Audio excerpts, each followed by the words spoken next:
teniendo ya eso como contexto, mis niños, está con nosotros Omar Guerrero, él es abogado y socio director en Hogan Lovells de México. Mi estimado Omar, ¿cómo estamos? Muy bien, buenas noches, Carlos. Qué gusto saludarte a ti y a tu auditorio. Oye, Omar, me gustaría partir desde el punto a lo mejor más básico que hay en torno a todo este asunto de los fideicomisos, que ¿es legal que desde el Poder Judicial se creen estas figuras de los fideicomisos para, no sé, digo, ahorita entramos al tema de para qué se crearon? Partamos desde la idea, ¿es legal que que desde el Poder Judicial se creen fideicomisos para diferentes objetivos? Sí, claro, claro que es legal. De hecho, es una figura que está permitida desde la propia Ley Orgánica del Poder Judicial de la Federación, específicamente los artículos 224 y 225, si la memoria no me falla, permite precisamente que existan una serie de fondos que se puedan crear para cubrir este tipo de necesidades, y una figura muy utilizada no solamente desde el ámbito privado, sino también público, es la creación de fideicomisos que permiten que instituciones fiduciarias destinen a un fin lícito una serie de fondos precisamente para la consecución de ciertos fines. Entonces la respuesta es sí, Carlos, sí es legal ese tipo de figuras. Ok. Ahora, desde el punto de vista, de nuevo, técnico legal, me imagino que todo esto va a pasar, ¿no? O sea, esto se va a quedar aprobado, ¿no? Como ya hemos visto que se van moviendo, ¿no? Las tendencias políticas.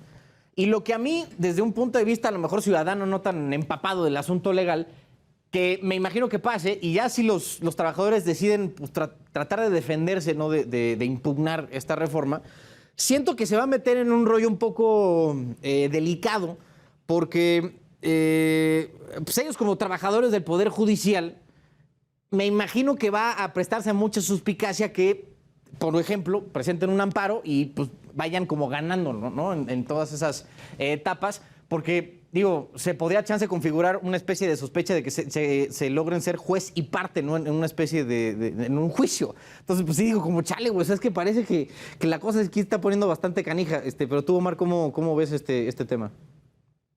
No, es un punto toral.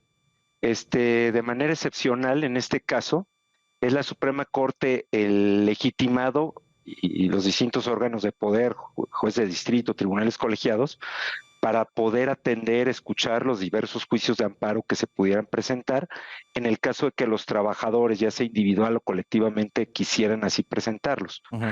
También existe la posibilidad de que haya algún tipo de acción de inconstitucionalidad o controversias, dependiendo de los distintos actores que lo puedan presentar, pero lo más importante es que al final del camino sería la Suprema Corte de Justicia de la Nación, pues la encargada de resolver estos temas. Claro, tú pudieras decir, oye, se presta a algún tipo de sospecha de que pudiera haber algún tema de falta de parcialidad o independencia, pero en nuestro régimen constitucional creo que no hay otra fórmula distinta a que pudieran ser los mismos ministros de la Corte actual los que pudieran resolverla. Caso distinto sería, y obviamente un ministro estaría impedido, si él directamente o ella directamente o algunos de sus familiares fueran los que promovieran ese tipo de juicio de amparo, caso en el cual pues habría una causa de impedimento por la falta de independencia respectiva que pudiera tener el Poder Judicial.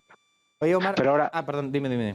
no, nada más te iba a decir que lo que ha mostrado la Corte, sobre todo de forma muy consistente, es que ha tratado, sobre todo en sus últimas decisiones, en los últimos años, de ser totalmente apegada a la Constitución, ¿no? Bien. Oye, a ver, desde el punto de vista técnico-legal, ¿le ves mérito a una posible defensa o a través de un amparo? O cómo sería, digamos, el punto de ataque, ¿no? En contra de esta reforma? Claro. En mi humilde opinión, yo creo que sí hay elementos para poder eliminar esta iniciativa en caso de que llegara a ser finalmente ley. Es decir, declarar la inconstitucionalidad, porque creo que hay vicios ahí que apuntan no solamente a tu servidor, lo apuntan otras muchas personas conocedoras en la materia. Lo primero es que pues es claro que puede haber una violación al proceso legislativo, al procedimiento legislativo. Esto se está dictaminando en la Comisión de Presupuesto. Hay un tema muy importante que atañe a que esto va en contra de un tema o está relacionado con el tema de administración de justicia, y consecuentemente también debiera haber dictaminado la Comisión de Justicia respectiva. Entonces hay una violación ahí. Por el otro lado, creo que hay una incompetencia, en este caso del Congreso, para extinguir fideicomisos de otros poderes de la Unión. Es decir, de entrada, el fideicomiso como un fondo público que está, como mencionamos, previsto en el 224, 225 de la Ley Orgánica del Poder Judicial de la Federación, se crea bajo una figura, entiendo, mercantil, 392 de la Ley General de Títulos y Operaciones de Crédito. Como tal, es un acto jurídico que no puede ser extinguido en virtud de una ley. Por el otro lado, pues subyace y lo que permea de manera muy importante es división de poderes. O sea, una cuestión es lo que se está haciendo formalmente, pero por el otro lado, pues es un ataque directo a la independencia del Poder Judicial, a los fondos que tiene derecho para poder llevar a cabo no solamente el pago de las prestaciones de sus distintos trabajadores y en su caso extrabajadores, sino muchos son también para la operatividad propia del Poder Judicial de la Federación, y eso violenta un principio constitucional básico que es la división de poderes. Por el otro lado también, pues pareciera que ya en el acto mismo de la dictaminación, no hay un principio de proporcionalidad que se esté ahí agotando o que se esté justificando de manera clara, porque no hay un principio de necesidad social o una cuestión de orden público que atender, sino que la causa subyacente, al menos en mi lectura, es pues golpear directamente a un poder que ha sido el bastión que ha básicamente hecho que el Estado de Derecho permanezca en estos tiempos difíciles que estamos viviendo. Entonces, los derechos laborales, pues pareciera que son evidentes. Tienes ahí una serie de derechos adquiridos que van a ser finalmente minados, que van a ser transgredidos y que son derechos adquiridos finalmente por estos trabajadores, que inclusive pudiera llegar a violarse principios fundamentales de tratados internacionales que protegen los derechos de estos casi 56,000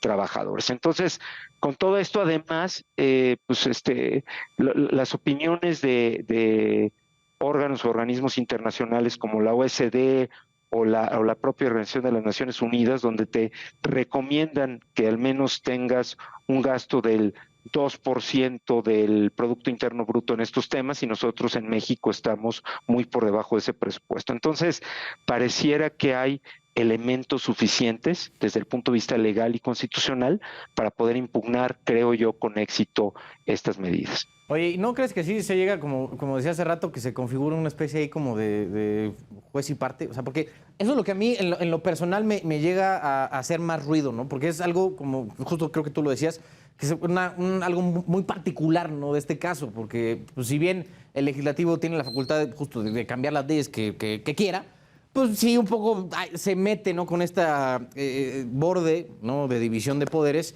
y al mismo tiempo, pues la gente que trabaja ahí y se quiere defender, como es su derecho como ciudadano de este país, pues se va a prestar a que va a tener que ir a pretender defenderse frente a una instancia donde él mismo trabaja. O sea, pues, es que, güey, esta cosa me está volviendo loco, claro. Omar. No, claro, pero por el otro lado, los ministros de la Corte no están involucrados directamente en este tema. O sea, no están tocando los derechos respectivos de los ministros de la Suprema Corte en este sentido, y lo que han demostrado la gran mayoría de ministros en este país bajo el arreglo constitucional que tenemos es que han tenido la entereza, la valentía, el conocimiento de preservar el Estado de Derecho. Entonces, esto pudo haber sido trabajadores del Poder Judicial, pero pueden ser trabajadores de otro órgano de poder distinto, y estoy seguro que el talante y la estatura moral de los ministros de la Corte harán que se resuelva con total apego a la Constitución. No hay otro arreglo constitucional distinto en este momento, mi querido Carlos. Oye, Omar, ¿tú al menos estás pronosticando que esto se va a resolver de manera ya final en la Corte? Bueno, pareciera, o sea, me gustaría pensar que va a haber elementos de cordura en la propia Cámara de Diputados, en la propia Cámara de Senadores. Estás pidiendo, estoy pidiendo mucho. Al Alolmo, no manches. Mira, te entiendo. Yo quisiera pensar lo mismo, me encantaría. En eso estamos igual. Pero, ya tenemos 4 años, 5 casi de este Congreso, y la verdad es que pareciera... Pero sigo siendo un optimista, Carlos, sigo siendo un optimista. Está bien, la Pero esperanza es lo si último eso que no si eso no llegara a ser, Ajá. definitivamente esto se tiene que resolver en la Corte, Bueno. sin lugar a dudas. En fin, qué bonitos tiempos nos está tocando vivir. Omar Guerrero, abogado y socio director en Hogan Lovells México. Gracias y fuerte abrazo. Muchas gracias. Un abrazo para ti y tu auditorio, Carlos. Gracias. Gracias a Omar Guerrero.